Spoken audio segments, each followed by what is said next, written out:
Olá pessoal, meu nome é Paulo, sejam bem-vindos ao canal e blog SW9 e na aula de hoje a gente vai continuar a implementação de um campo de pesquisa com funcionalidades e identidade visual similares ao encontrado hoje no site do Google, no campo de pesquisa do Google.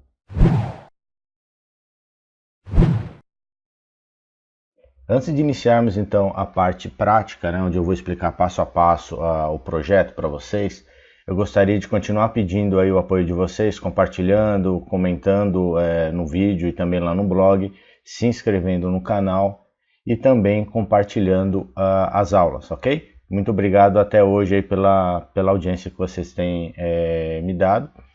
E também eu gostaria de lembrar de que toda a parte teórica está disponível lá no meu blog e também na descrição do vídeo, porém na descrição do vídeo está numa forma mais resumida. Então eu recomendo que vocês leiam toda essa parte teórica antes de a gente avançar aí para o vídeo, para a parte prática.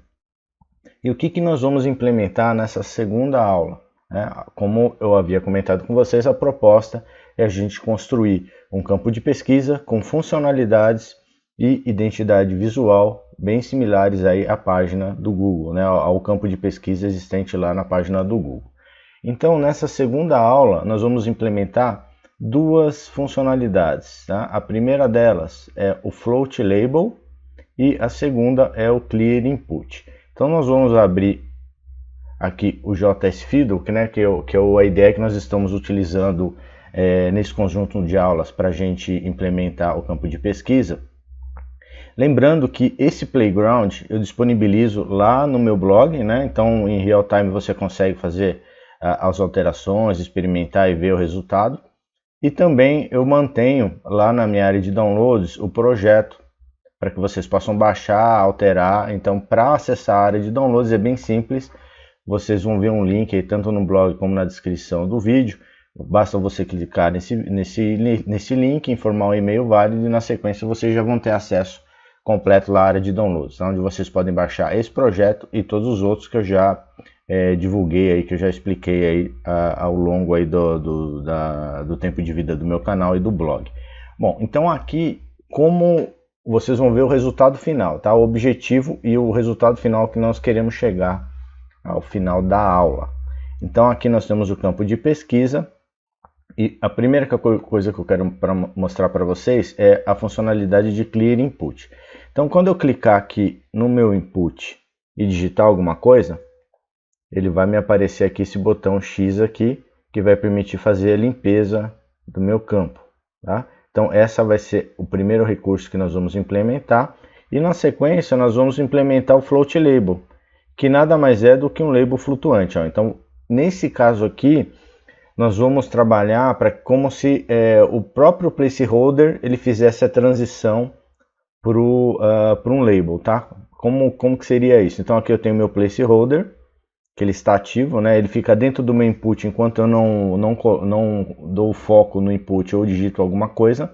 Então no momento que eu clicar, esse placeholder ele vai desaparecer e como se fosse um efeito aqui, ele vai ser transacionado, ele vai subir aqui para o topo do meu input, funcionando como um label. Então se eu clicar aqui, vocês podem ver que ele sobe, uma transição suave e ele fica posicionado aqui como um label um pouquinho acima aqui, da borda do meu input. Então são os dois recursos, as duas funcionalidades que nós vamos implementar na aula de hoje. Então vamos aqui pro código fonte que nós estávamos criando, lá na aula passada. Vamos aproveitá-lo para complementar. A primeira coisa que a gente tem que fazer, nós vamos criar o ícone de X, que é a hora que você está digitando algo no input, ele vai aparecer. Então, para isso, nós vamos vir aqui onde eu tenho aquela estrutura de append, do que eu havia explicado na primeira aula, que é justamente nessa área aqui. E antes do keyboard, nós vamos usar o ícone de X utilizando a biblioteca Font Awesome. Então aqui é EI class,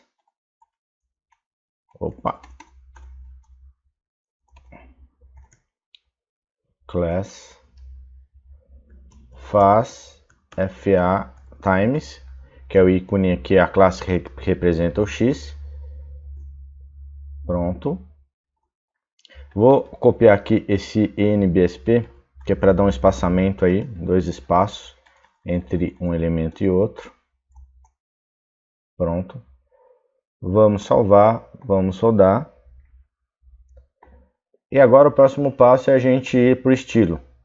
Então nós vamos vir aqui na parte de estilo. E nós vamos aplicar uma alteração de estilo aí na classe FA_Times. FA_Times. Nós vamos aplicar aqui display none. Então, por padrão, esse ícone de X não vai aparecer. Ele só vai aparecer no momento que eu começar a digitar alguma informação no campo. E nós vamos alterar também o cursor dele para pointer, que vai ser o símbolo lá, o íconezinho de mão, né, para indicar que ele é um link. Então aqui vou salvar o projeto também. E agora nós vamos implementar a parte de JavaScript.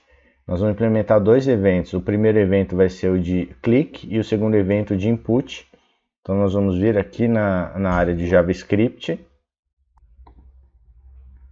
Então aqui logo abaixo do popover, nós vamos implementar o código que vai ser acionado no momento que o usuário clicar no ícone de X. Tá? Então no momento que ele clicar no ícone de X, ele vai limpar todo o conteúdo do campo e vai deixar invisível o ícone de X, ok?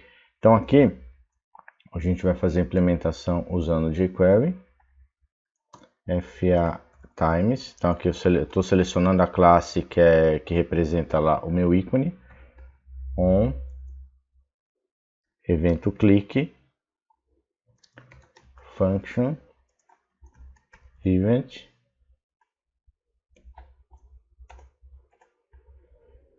e aqui eu vou selecionar o valor do meu input. Como que eu faço isso? Eu vou usar aqui como seletor o ID do meu campo input, o meu campo de pesquisa,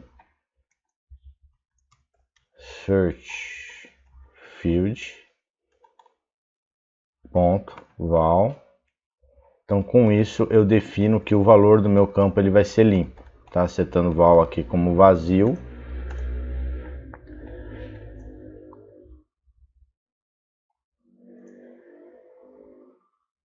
E aqui FA_Times.hide é onde eu vou inibir a visualização do meu input.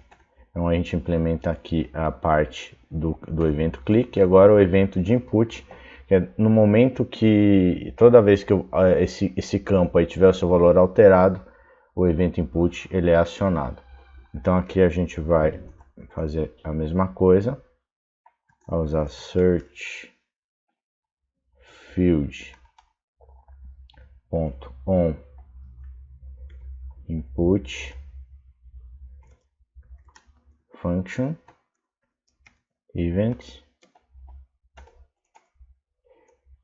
E aqui o que vai acontecer? No momento que ele estiver digitando, a cada caractere que for digitado, ele vai verificar se o meu campo tem um valor ou não. Se ele tiver um valor, ele vai exibir o ícone. Se caso contrário, ele não vai exibir, vai manter como hide, tá bom? Então aqui vai ficar, eu vou fazer uma checagem.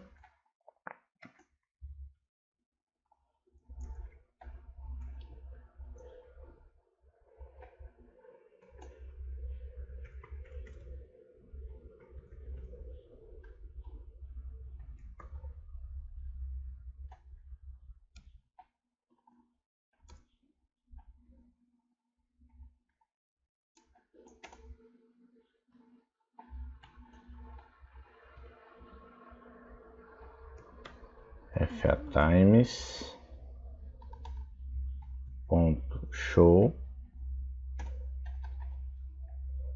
Caso contrário, se eu não tiver nenhuma informação digitada,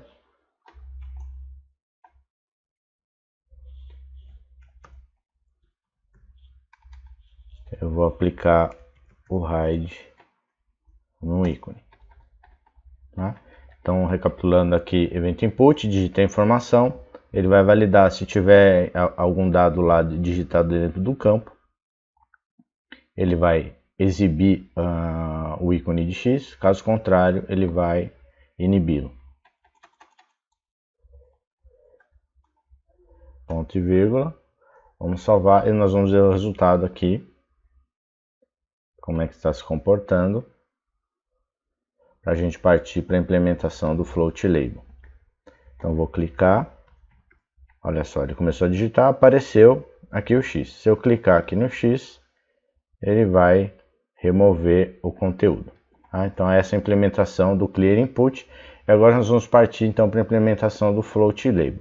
O Float Label nós vamos implementar utilizando apenas CSS. Tá? Agora por que eu vou usar o Float Label aqui no campo de pesquisa? Apesar de lá no Google, nos campos de pesquisa, ou pelo menos eu não vi, ele não implementa esse Float Label, ele não usa o Float Label. Em outros campos de formulário, como por exemplo, classicamente lá na tela de formulário do Gmail, ele usa esse recurso de Float Label.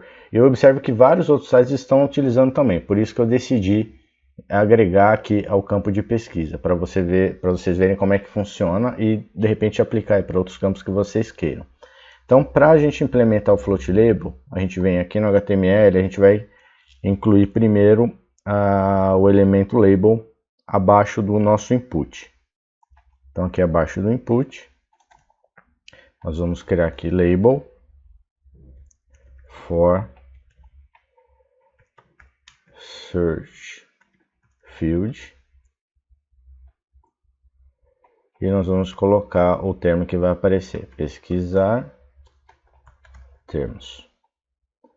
A segunda alteração que a gente vai fazer é utilizar a classe que eu vou compartilhar com vocês daqui a pouco. Então essa classe que é chamada Float Label, que é justamente a implementação desse recurso, a gente vai colocar aqui no input group, antes aqui desse search, tá? Então a gente vai colocar aqui Float Label, vamos salvar.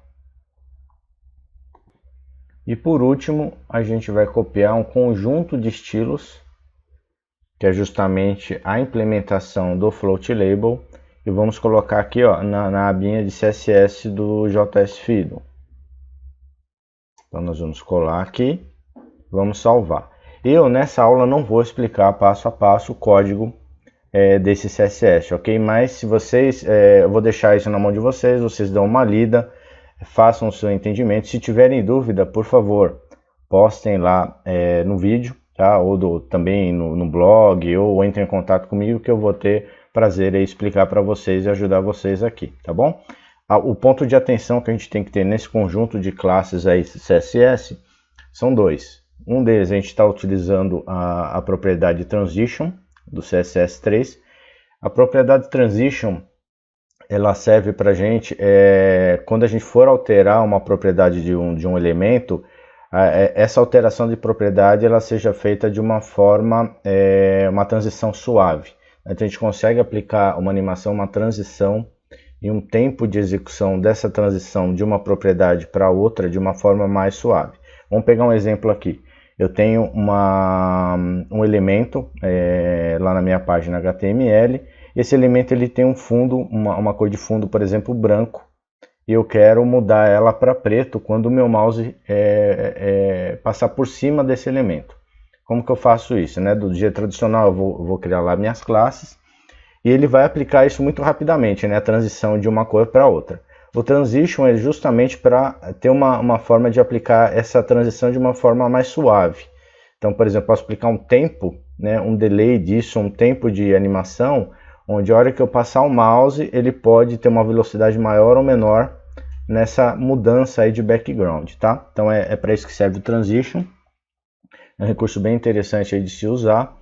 E eu estou usando também a pseudo classe chamada Placeholder, tá? São dois pontos de atenção aí que a gente, na verdade, desculpa pessoal, não é pseudo classe, tá? É pseudo elemento Placeholder, e que compensa aí vocês estudarem e olharem como é a implementação disso.